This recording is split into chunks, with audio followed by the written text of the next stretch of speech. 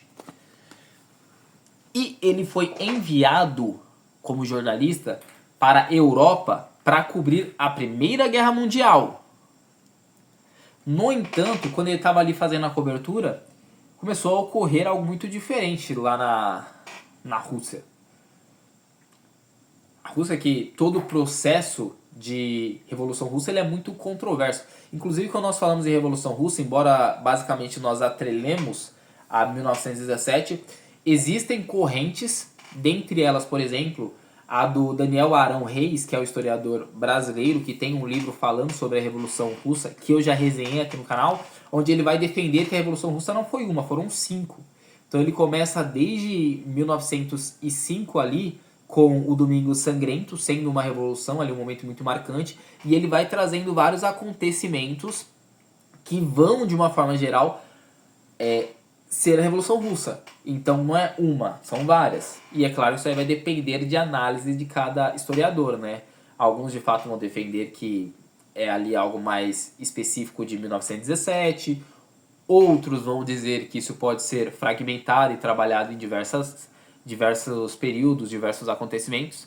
Aqui nós vamos ter o John Reed basicamente cobrindo somente o mês de outubro de 1917, se eu não estou enganado.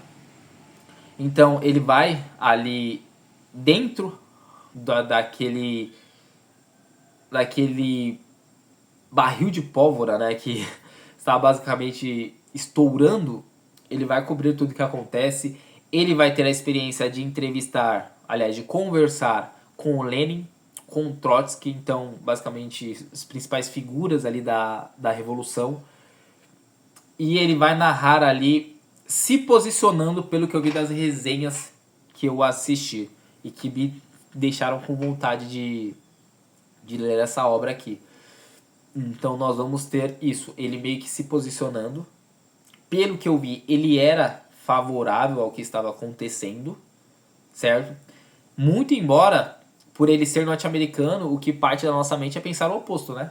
Pô, se ele é norte-americano, provavelmente ele vai pra lá, vai cobrir, mas ele vai ser crítico ao movimento, né? Mas não, o que nós temos é alguém cobrindo ali, tendo a oportunidade de entrevistar essas pessoas, sendo participativo, muito próximo dos acontecimentos, né? Então isso eu acho que é extremamente relevante, porque quando nós lemos livros falando sobre este importantíssimo acontecimento, geralmente são pessoas que estão escrevendo agora sobre o passado, são pessoas que talvez até sejam mais ou menos contemporâneas ali, mais distantes. Aqui não, nós temos um jornalista escrevendo perto do acontecimento.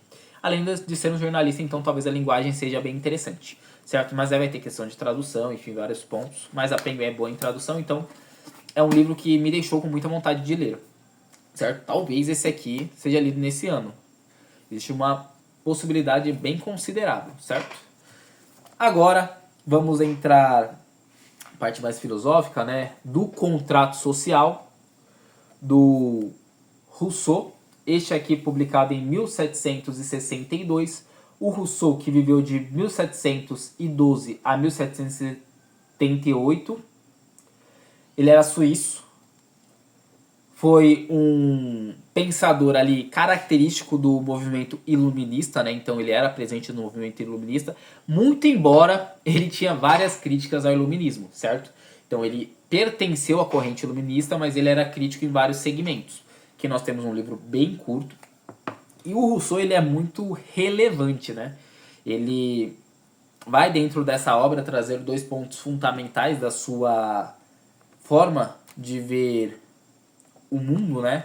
E das coisas que ele defendia, que basicamente a primeira delas é a questão do debate, né? O homem é mau por natureza ou não? Porque existia muito nessa corrente com outros pensadores que diziam que o homem ele era mau por natureza. Mas o Rousseau, o que ele vai dizer é, não é que o homem é mau pela natureza. Ele até é bom, mas ele tem contato com as pessoas, ele tem contato com o ciclo em volta dele e isso torna ele mal.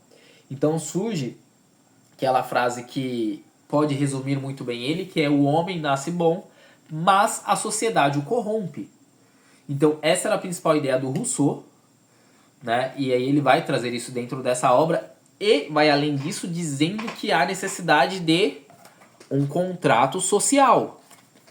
Então, por o homem viver em sociedade e a partir daí se tornar um ser corrompido, um ser ruim, um ser maldoso, um ser ambicioso, um ser egoísta, um ser com várias características negativas, com vários adjetivos desqualificativos, então ele precisa ter um conjunto de regras a qual ele seja submetido para que ele possa viver em harmonia com seus iguais.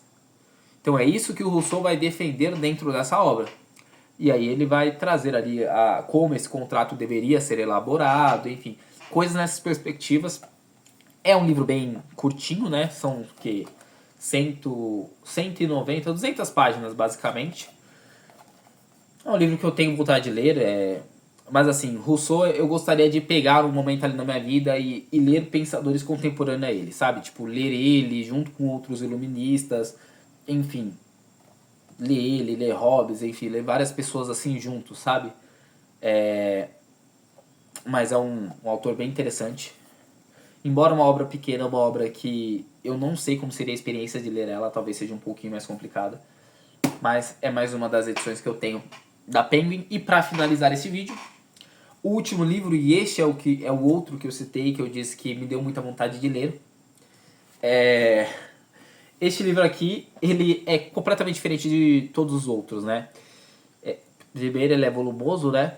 Os 3 livros volumosos que eu tenho aqui é Confissões do Agostinho, este aqui, e 10 Dias que Abalaram o Mundo. Ele é bem volumoso também, embora não tenha mostrado, mas ele é bem grande. Este aqui é maior ainda, né? O maior de todos os que eu tenho. São 612 páginas. Um livro que não é necessariamente criado de uma forma clássica, né? Ele é criado a partir dos clássicos, mas ele não foi compilado na Idade Moderna, alguns séculos atrás. Não, ele é bem recente. Ele foi organizado em 2013 pelo André Botelho, certo? E aí ele, basicamente, o que nós vamos ter aqui nessa obra de 2013, né?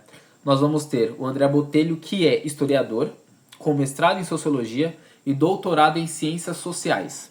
Então, um autor extremamente com credibilidade acadêmica, próprio, uma pessoa muito mais do que recomendada para fazer esse tipo de conteúdo. O que ele vai fazer aqui, basicamente, é pegar 4 principais autores da sociologia. E aí, quando nós pensamos em sociologia, provavelmente já vem 3 na nossa mente, né?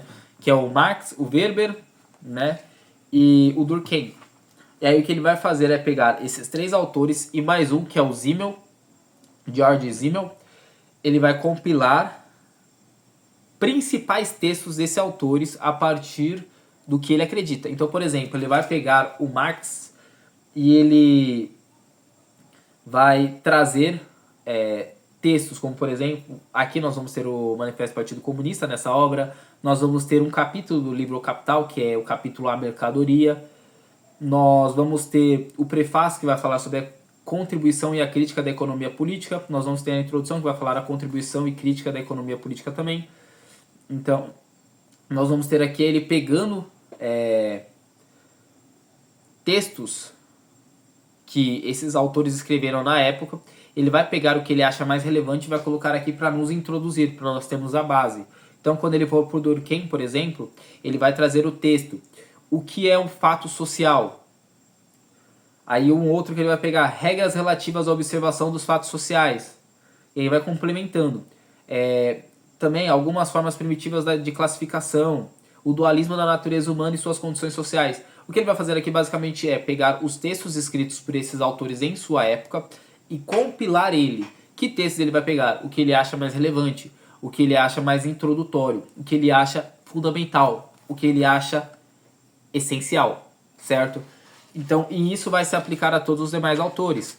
Isso vai se aplicar ao Simmel, onde nós vamos ter 3 obras dele, né, que é As Grandes Cidades e a Vida do Espírito, de 1903, O Dinheiro na Cultura Moderna e A Escultura de Holding e a direção espiritual do presente.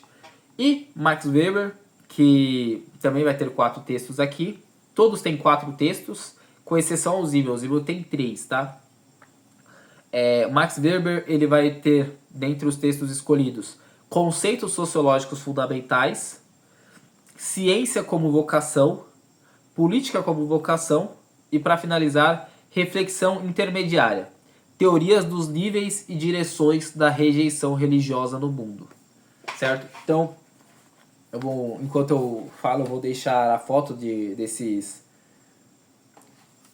capítulos para vocês terem uma ideia. E basicamente a obra vai ser isso, né? Ela vai pegar esses autores, vai compilar para que nós tenhamos uma noção essencial do que é sociologia. Esse livro me interessou muito porque eu acho sociologia algo muito importante, né? O estudo da sociedade é muito importante para nós, né? E aqui nós temos a fonte primária de uma das principais ideologias do presente, né? Que é a ideia do socialismo, a ideia do comunismo, né? Então, nós vamos ter aqui de fato algo muito relevante nessa perspectiva, certo? Então, nós vamos ter a base. Eu acho que é importante, concordando ou não, entender essas ideologias. E é por isso que eu me interessei bastante por essa obra. Porque, por exemplo, eu tenho muita vontade de ler O Capital, por exemplo. Só que O Capital é uma obra monumental, gigantesca. E assim, eu já li o Manifesto Comunista. Eu achei muito difícil na época que eu li.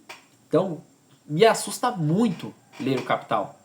E aí, talvez, esta obra aqui seja muito interessante. Por quê? Porque, por exemplo, ele pegou um capítulo do Capital que ele acha mais relevante e colocou aqui. É muito mais tranquilo para mim ler um capítulo do Capital do que ler os livros que compõem o Capital, que, se não me engano, são 3 livros, né? E um inacabado ainda. Então, é muita coisa. Então, para mim, é muito mais interessante começar por uma obra como essa. Eu acredito que para qualquer pessoa que queira ser introduzida à sociologia, essa obra é muito relevante. E um outro ponto muito importante é que eu pesquisei e a Penguin Companhia ela tem várias obras desse conjunto de essencial.